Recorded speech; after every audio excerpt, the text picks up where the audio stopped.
में मोटरसाइकिल छीनने और चोरी की वारदातें कम न हो सकी। पुलिस रिकॉर्ड के मुताबिक रवां साल के पहले 5 माह के दौरान 571 मोटरसाइकिलें असलहा की नोक पर छीन ली गई। मुख्तलिफ इलाकों से 5 माह के दौरान 7,898 मोटरसाइकिलें चोर ले उड़े। मोटरसाइकिलें छीनने की वारदातों में सदर डिवीजन 140 मुकदमात के साथ सरफरिस्त रहा।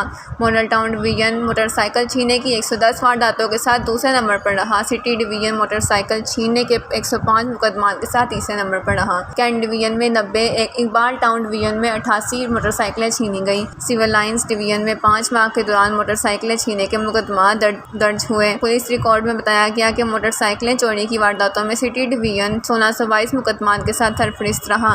कैंट डिवीजन मोटरसाइकिल चोरी की 490 वारदातों के साथ दूसरे नंबर पर रहा। मोटरसाइकिल चोरी करने के 1422 मुकदमात के साथ मॉडल टाउन डिवीजन तीसरे नंबर पर रहा।